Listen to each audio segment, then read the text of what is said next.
Hello guys, hope you all are well. Welcome to my channel.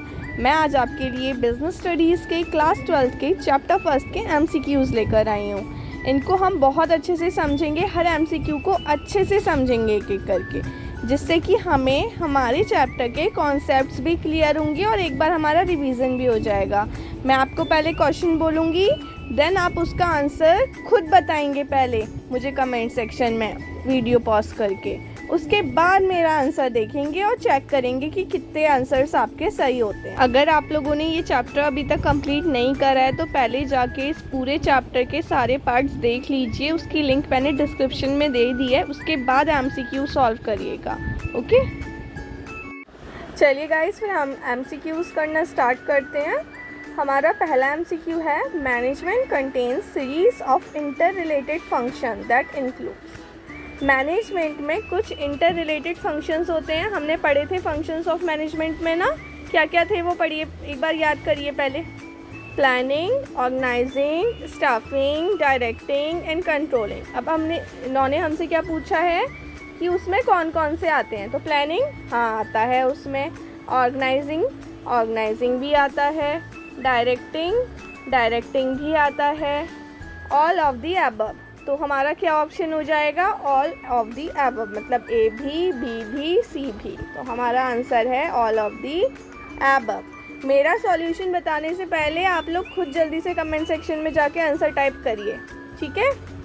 Effectiveness is concerned with, effectiveness मतलब क्या होता है, doing the right thing, doing thing right, achieving and result, all of the above. Effectiveness हमने क्या पढ़ा था कि काम को सही ढंग से सही टाइम तक करना। तो डूइंग द राइट थिंग हाँ ये भी है, डूइंग थिंग राइट ये भी है, अचीविंग एंड रिजल्ट ये भी है।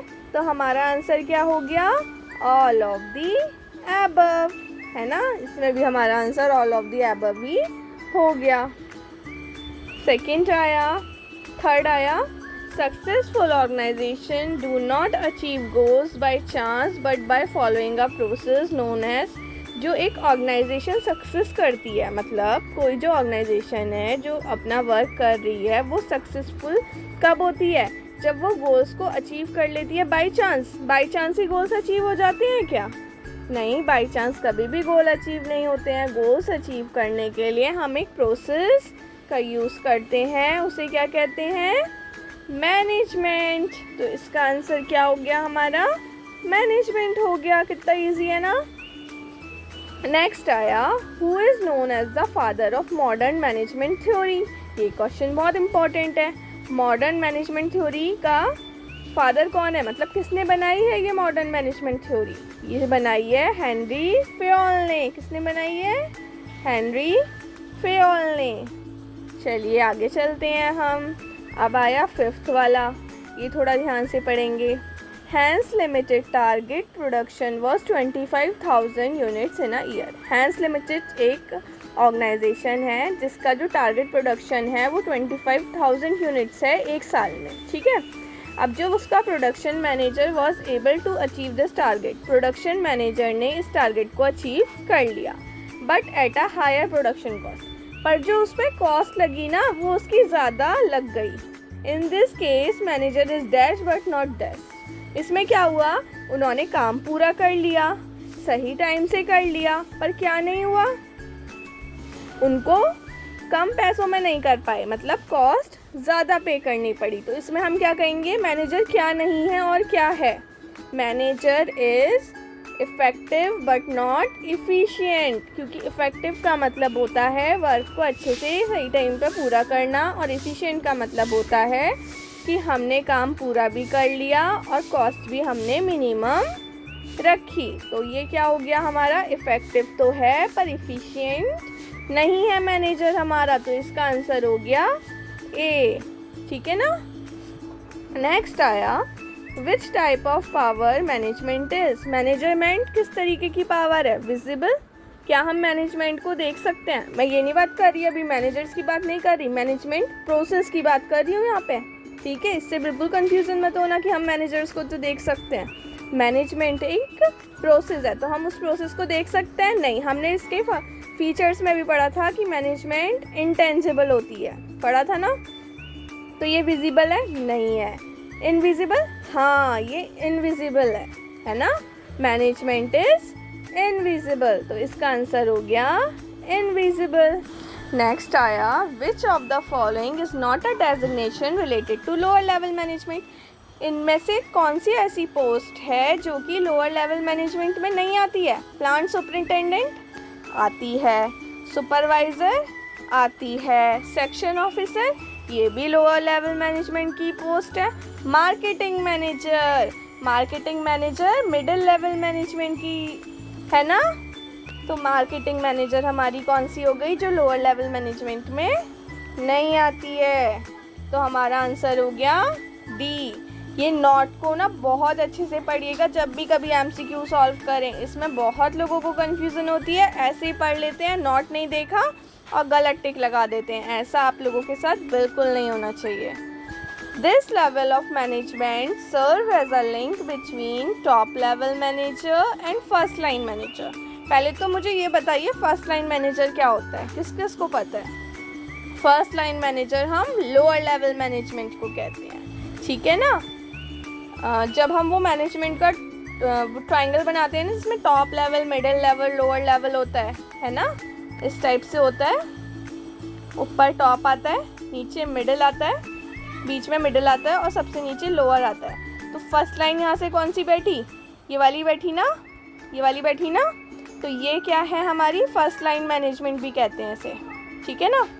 तो जो लेवल ऑफ मैनेजमेंट एक लिंक क्रिएट करता है इसके बीच में, टॉप लेवल के बीच में और इसके बीच में, तो वो कौन सा लेवल ऑफ मैनेजमेंट है? ये वाला ना। ये कौन सा है हमारा? Middle level management. आ गया समझ में ना। तो इसका आंसर हमारा हो गया मिडिल लेवल मैनेजमेंट। क्लियर? चलिए आगे चलते हैं। In which category does management fall? Management किस कैटेगरी में आता है? Well established profession, semi profession, emerging profession या मार्जिनल प्रोफेशन?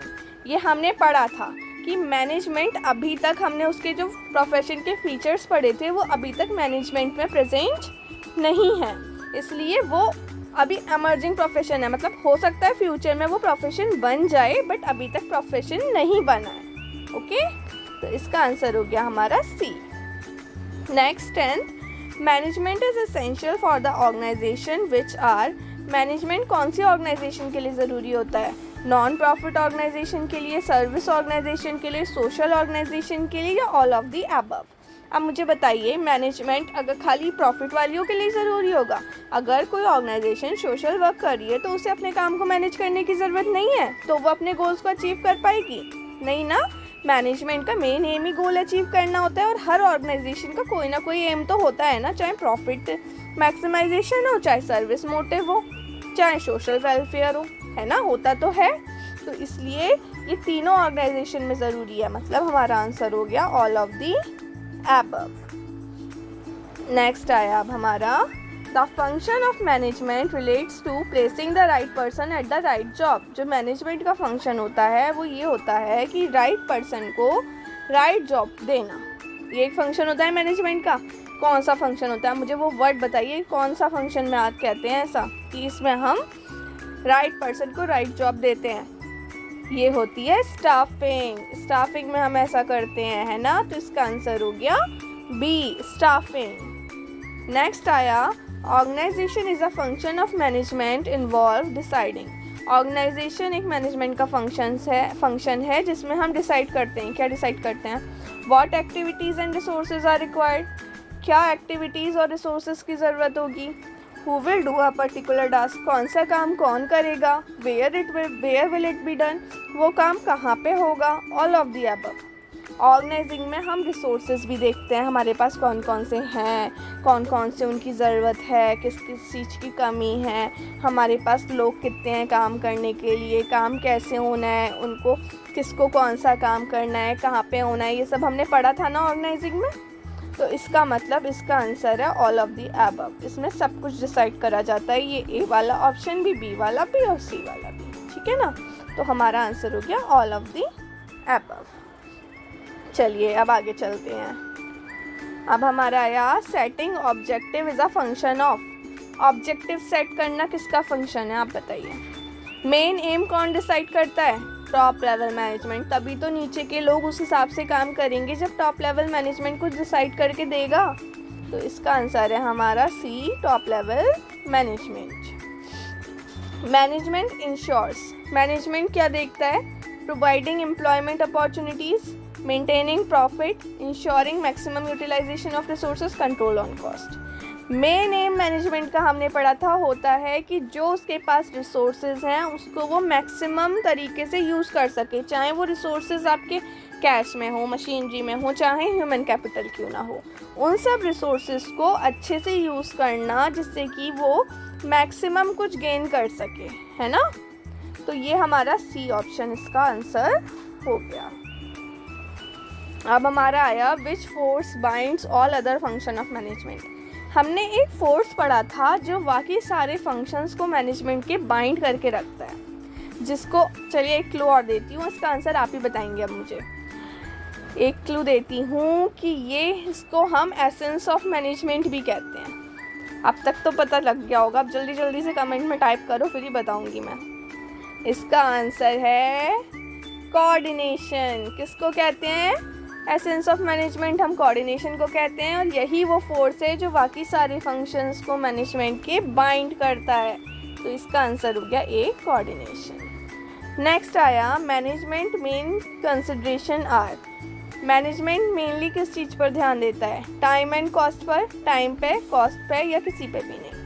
हमने कहा था मैनेजमेंट की डेफिनेशन में दो वर्ड्स आते हैं कि जब मैनेजमेंट अपने ऑब्जेक्टिव्स अच्छी तरीके से पूरा कर लेता है, इफ़ेक्टिवली एंड एफिशिएंटली। ये दो वर्ड्स आए थे। इफ़ेक्टिवली का मतलब क्या था, टाइमली काम पूरा हो रहा है ना। एफिशिएंटली का मतलब क्या था कि कॉस्ट भी मिनिमम लग रही है। तो मैनेजमेंट मेन इन दोनों ही चीज़ों को कंसिडर करता है ना, खाली टाइम को कंसिडर करता है नहीं, कॉस्ट को कंसिडर करता है नहीं, दोनों चीज़ों को एक साथ कंसिडर करता है। इसमें हमने एग्जाम्पल भी लिया था ना कि दोनों चीज़ें एक कॉइन की टू साइड्स हैं, ये दोनों ही ज़रूरी होती है मैनेजमेंट में। तो इसका मतलब इसका ऑप्शन हो गया A, time and cost both. Okay, चलिए ये आपके एमसीक्यूज पूरे हो गए। मैं जल्दी से आप लोगों के लिए इस चैप्टर के केस स्टडीज़, लॉन्ग क्वेश्चंस भी लेकर आऊँगी। उससे पहले आपको बस एक छोटा सा काम करना है। अगर आप लोगों को किसी भी क्वेश्चन में, किसी भी टॉपिक में, किसी केस स्टडी में या किसी भी एमसीक्यू में कोई भी इशू है, कोई भी प्रॉब्लम है, तो प्लीज़ कमेंट सेक्शन में जाके मेंशन कर दीजिए, जिससे कि मैं नेक्स्ट वीडियो में उस टॉपिक को, उस केस स्टडी को कवर कर दूँ, वरना आपको कोई सॉल्यूशन उसका प्रोवाइड कर दूँ। ओके, अगर आपको मेरी वीडियो अच्छी लगी हो तो प्लीज़ लाइक करिए, कमेंट कीजिए, अपने फ्रेंड्स के साथ शेयर करिए और मेरे चैनल को जल्दी से जल्दी सब्सक्राइब कर दीजिए। Thanks for watching.